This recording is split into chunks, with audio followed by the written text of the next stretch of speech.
Salut tout le monde! On se retrouve aujourd'hui devant l'espace où j'avais mes pommes de terre sous foin. Une vidéo un peu spéciale. En effet, petit problème technique lors du tournage. J'ai oublié d'allumer mon micro pendant la récolte. Mais pas de panique, je vous montre quand même tout ça en vidéo et vous allez voir comment c'est impressionnant la quantité de pommes de terre qu'il y avait sous le foin. Puis par la suite, on en profite pour discuter de cette méthode de culture, savoir si c'est vraiment efficace. On va voir les avantages et les inconvénients de cultiver sous foin comparativement à une récolte traditionnelle dans la terre. Alors restez branchés, ça promet d'être intéressant.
Donc, comme vous avez pu voir en image, il y avait beaucoup de petits trésors sous le foin, beaucoup de pommes de terre, des Jazzy, des Norland également. C'est les deux variétés que j'avais mis sous foin. Au départ, j'avais mis quand même une petite couche très mince là, de compost sur mon sable. Par la suite, j'ai mis mes pommes de terre. J'ai mis 10 pommes de terre Jazzy. J'ai mis 14 pommes de terre Norland qui sont quand même assez précoces comme pommes de terre. Par la suite, j'ai apporté une bonne couche de foin, mais rien d'autre. J'ai presque pas arrosé. J'ai arrosé quand c'était vraiment très sec, mais sinon, c'est vraiment la pluie qui a fait tout le travail. Donc, pour le résultat, je vais vous faire une incrustation, en fait, parce que je vous l'ai montré à la caméra, je vous en ai parlé, mais j'avais pas le micro ouvert, comme je vous ai dit. Alors, j'avais plusieurs Jazzy. En fait, en termes de Jazzy, c'est celui que j'ai eu la meilleure récolte, que j'ai eu le plus en quantité. Bien sûr, les Jazzy étaient un peu plus petites que les Norland. Donc, si on était allé au nombre de kilos, peut-être que ça aurait été équivalent. Sauf que moi, je n'ai pas de balance, je ne pèse pas mes légumes, c'est pas dans l'option de vendre mes légumes, donc c'est pas très important pour moi. Des petits formats de pommes de terre, surtout des pommes de terre nouvelles qu'on fait sauter dans la poêle. Moi, j'aime ça quand même des petits formats, donc je m'en plains pas. Au niveau des Jazzy, j'avais 30 Jazzy qui étaient d'un gros format quand même. On peut dire moyen parce que ça peut être plus gros, mais quand même un gros format, un format qui était satisfaisant. Ensuite de ça, j'avais 29 Jazzy un petit peu plus petites, donc moyen petit. Et finalement, j'avais 25 petites pommes de terre Jazzy. J'avais d'autres pommes de terre vraiment beaucoup plus petites. À ce moment-là, je ne les ai pas calculées parce que je ne trouvais pas ça significatif. Par contre, si on les avait laissées dans le sol, c'est sûr qu'ils seraient devenus plus grosses. Donc, moi, je suis venue les chercher en pommes de terre nouvelles, ce qui fait la quantité que j'ai, que je peux vous parler aujourd'hui. Si on fait une moyenne au niveau des Jazzy, ça me donne environ Si je compte pas les tout petites qui auraient fait des plus grosses pommes de terre, ça me donne une moyenne de 8 pommes de terre par pomme de terre que j'avais mis initialement. Donc, ça me donne un ratio de 8:1, ce qui est quand même pas mal pour être venu les chercher un petit peu avant la maturité. Au niveau des Nolan, à ce moment-là, j'en avais mis 14. Ce que ça m'a donné, c'est 16 grosses Nolan. Finalement, les Nolan étaient plus grosses que les Jazzy, comme je viens de vous dire. Donc, j'en avais 16 d'un format quand même assez gros. J'avais 16 moyennes également. Et j'avais 22 moyennes petites, donc pas nécessairement petites, mais moyennes petites, pour finalement un 15 petits formats. Donc, pour ce qui est des résultats, premièrement, pour les Jazzy qui ont été plus productives en quantité, pas nécessairement en grosseur, parce qu'en fait, les Nolan, les rouges, étaient un peu plus grosses, les Jazzy un peu plus petites, mais plus nombreuses. Donc, au niveau des Jazzy, au total, j'ai eu 84 pommes de terre que je peux faire cuire, qui sont dans des formats qui sont raisonnables. Pour ce qui est de mes Nolan, j'ai eu un total, j'en ai récupéré 69 d'une grosseur potentielle satisfaisante. Il y en avait d'autres encore là plus petites, donc si je les avais laissées plus longtemps, j'aurais eu encore plus au niveau de la quantité. Donc au total, 69 pommes de terre, ce qui me donne une moyenne à ce moment-là de 5 pommes de terre par plant. Si j'avais compté les plus petites, comme je vous dis, je serais plus à 6, mais là pour le moment 5. Donc 5 pour 1, ça va encore. Avant de parler des avantages et des inconvénients de faire sous foin, j'en avais mis aussi ici sur le bord, directement dans le sable, que j'étais venue un petit peu ameublir à ce moment-là. Et puis, je voulais faire la comparaison. Je l'avais fait l'année dernière. Ça n'avait pas donné des super résultats. Donc, j'ai voulu le tester également cette année. J'avais mis 4 plants. Donc, 2 plants de pommes de terre chaleur, un plant de pommes de terre bleu fun et un plant également, les Nolan, les rouges que j'avais mis aussi dans le sable. Au niveau des chaleurs, ça m'a donné des grosses pommes de terre, mais seulement 3 pommes de terre par plant. Au niveau de mes Nolan, ça m'a donné 4 pommes de terre d'un format quand même moyen, satisfaisant. Et pour les pommes de terre bleues, ça a été les plus productives, mais encore là, les plus petites. Et là, j'ai eu 6 pommes de terre. Donc, dans le sable, j'ai une moyenne de 4 pommes de terre par plant. Malheureusement, je ne peux pas comparer le résultat que j'ai sous foin et dans le sable à celle que je vais avoir sous la terre parce que je n'ai pas encore retiré mes pommes de terre sous terre. Donc, le feuillage n'est pas encore suffisamment jaune pour venir les chercher. Donc, je vais attendre encore un peu. Mais quand ça va être le moment, je vais venir les récolter puis on fera un petit lien avec la vidéo d'aujourd'hui. Si on y va maintenant avec les avantages de cultiver sous foin, le premier avantage qui a été pour moi, c'est vraiment l'espace. Donc, je manquais d'espace dans une terre qui était meuble, une terre qui était riche. À ce moment-là, j'avais beaucoup d'espace avec du sable. Vous savez, mon terrain, c'est beaucoup du sable. Donc, ça m'a permis de faire des pommes de terre ailleurs que dans mon carré potager, finalement, familial de 20 mètres carrés, qui n'est pas très grand. Donc, ça m'a permis de conserver ces planches de culture-là dans le sable pour des légumes, plus des légumes d'été comme les tomates, par exemple, les piments, les poivrons. Alors, oui, j'en ai fait quelques-uns là-bas, quelques pommes de terre là-bas, mais j'en ai fait beaucoup plus ici, à ce moment-là, directement sur mon sable. Donc, au niveau de l'espace, ça me permet de venir les mettre n'importe où, sur mon terrain, tant aussi longtemps que j'ai du foin. Un autre avantage que je vois, c'est qu'on a moins de désherbage à faire que quand on le fait dans la terre. Donc, il pousse moins à ce moment-là de mauvaises herbes, d'adventices, par exemple. Avec le foin, c'est déjà, ça l'empêche, les adventices, de pousser. Bien sûr, on peut mettre du foin aussi sur notre terre, ce qui va éviter également ce phénomène-là. Mais dans ce cas-ci, vraiment, comme c'est juste que du foin, bien, j'ai pas eu de désherbage à faire. Puis même s'il y avait eu quelques branches ici et là, je pense honnêtement que je les aurais laissées tout simplement là. Aussi, de le faire sous foin, ça va répondre un petit peu à l'avantage qu'on a aussi quand on met du foin dans nos parcelles, c'est-à-dire que ça va faire une bonne rétention d'eau. Donc, le fait d'avoir une bonne épaisseur de foin par-dessus nos pommes de terre, ça va bien conserver l'eau en période sec. J'ajouterais 2 points aux avantages, en fait. Un des premiers points, c'est que ça peut protéger contre certains ravageurs, certaines maladies qu'on va retrouver dans la terre. Donc, il y a certains petits nuisibles qui se cachent dans la terre. À ce moment-là, les pommes de terre vont être à la surface de la terre, sous le foin, donc ça va venir empêcher certains ravageurs. Dernier avantage que je vois, qui est très appréciable, c'est que ça va faire en sorte que la récolte va être plus propre. Comme les pommes de terre ne sont pas sous la terre, mais sur la terre, sous le foin, quand on va venir les chercher, les pommes de terre vont être très propres.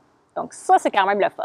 Bon, en plus, je vais rajouter un petit point quand même, il faut se le dire, beaucoup plus facile à venir récolter également. Non seulement c'est plus propre, mais en plus, on n'a pas à aller chercher sous la terre. On a juste enlevé le foin, puis ils sont là, on les voit. Oui, c'est vrai qu'il y a plusieurs avantages à cultiver sous foin, mais il y a aussi des inconvénients. Il y a un revers de médaille.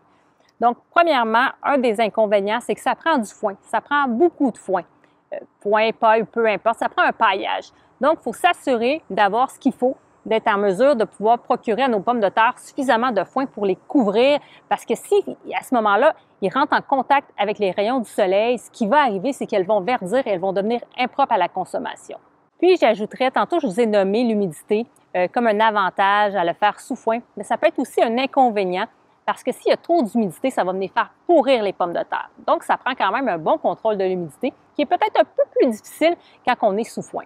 Un autre point aussi qui peut être un inconvénient, il peut avoir la présence de rongeurs, par exemple. Donc, c'est plus facile pour les rongeurs d'aller dans le foin, de venir grignoter nos pommes de terre que si elles étaient, par exemple, sous terre. C'est pas impossible sous terre, mais c'est juste plus facile sous le foin. D'ailleurs, moi, j'en ai trouvé une qui avait été rongée par un rongeur. Bon, une seule, mais quand même, il y aurait pu, si j'avais eu beaucoup de rongeurs, j'aurais pu avoir encore plus de dommages. Pour ce qui est de la différence avec la terre au niveau de la quantité, comme je vous ai dit, je n'ai pas encore fait ma récolte, donc je ne peux pas vous comparer au niveau quantité. Alors, je vais vous en reparler un petit peu plus tard, mais on va voir si ça peut être plus avantageux ou non. En conclusion, il y a plusieurs avantages à cultiver sous foin, comme par exemple limiter le désherbage et l'arrosage. Par contre, ça prend quand même une bonne planification pour s'assurer à ce moment-là d'avoir une surveillance accrue au niveau de l'humidité, mais aussi des rongeurs. Est-ce que la pomme de terre sous foin donne des meilleurs résultats qu'en pleine terre ou vice-versa? Il n'y a pas de réponse absolue à cette question-là parce que ça dépend de plusieurs facteurs. Déjà, moi, je ne peux pas comparer pour le moment. Je sais que l'année dernière, ça a donné des meilleurs résultats dans ma terre, mais cette année, je n'ai pas encore fait ma récolte dans la terre, donc c'est difficile à dire pour cette année. Mais ça dépend de plusieurs facteurs. Bien sûr, ils ne sont pas nécessairement tout le temps dans les mêmes conditions et là, ça peut jouer un peu là, sur le résultat. Par exemple, si on parle du climat, dans des régions que ça va être vraiment très chaud, par exemple, bien, sous foin, ça peut être avantageux dans l'optique où on va avoir besoin de moins arroser, qu'on va pouvoir avoir plus d'humidité auprès de nos pommes de terre. Donc, dans des temps plus chauds, à ce moment-là, ça peut être un avantage. Le type de sol qu'on a aussi peut faire une différence. Par exemple, si on a un sol qui est très lourd, très argileux, à ce moment-là, qui est difficile à travailler, ça va peut-être être plus difficile pour les pommes de terre de se développer dans la terre. En même temps, si on fait la culture sous le foin, sur un sol comme ça, bien, peut-être qu'à ce moment-là, le foin va permettre d'améliorer le drainage au niveau de la terre argileuse. Par contre, dans un sol qui est plutôt sableux, on va mettre les pommes de terre à la surface. Ça se peut à ce moment-là que le sable va trop drainer l'eau et puis ça va à ce moment-là assécher trop rapidement au niveau des pommes de terre. Donc, c'est sûr que la qualité du sol peut avoir une incidence. D'ailleurs, si on a un bon sol, un sol riche, par exemple, on met nos pommes de terre dans un sol riche qui est bien drainé, qui a un bon équilibre sable, argile, limon à ce moment-là, c'est sûr que ça va donner de très bons résultats. Mais si vous n'avez pas une super terre d'origine, par exemple, puis que ça affecte à ce moment-là le développement de vos pommes de terre, mais je vous dirais que sous foin, ça peut être vraiment une belle alternative. En fait, à mon avis, la meilleure approche, c'est d'expérimenter les deux façons de faire, comme j'ai fait l'année passée, comme j'ai fait cette année, puis je l'ai refait une deuxième année pour que les résultats soient plus probants. Donc, c'est d'expérimenter sur une petite surface, par exemple, dans la terre, sous le foin, voir les résultats que ça donne, bien sûr en donnant les mêmes soins aux deux à ce moment-là pour voir quel est le meilleur résultat. C'est à suivre finalement pour moi. Par contre, cette année, je suis satisfaite de mon résultat sous foin. Même si ça me donne 1 ou 2 pommes de terre de plus, je pense, par plan, si je m'en rends compte de ça cette année, je pense que je vais quand même en refaire sous foin l'année prochaine. Je pense même ne pas en refaire sous terre, dans la terre l'année prochaine parce que je vais vouloir garder cette surface-là pour peut-être faire plus de piments, de poivrons, de concombres, par exemple, des légumes fruits à ce moment-là que je veux en plus grande quantité. En sachant que les pommes de terre, ça me donne des bons résultats sous foin, même si j'en ai un petit peu moins, c'est pas grave. Des pommes de terre, pour moi, ça coûte pas très cher. J'ai des producteurs locaux pas très loin où je peux aller en acheter, des producteurs biologiques en plus. Donc, c'est vraiment pas nécessairement un plus pour moi de faire des pommes de terre. C'est plus pour le plaisir que je le fais. Pour l'expérience également, je me développe tranquillement au fil des années comme jardinière. Donc, j'apprends de tout ça. Alors, je veux continuer quand même à cultiver la pomme de terre.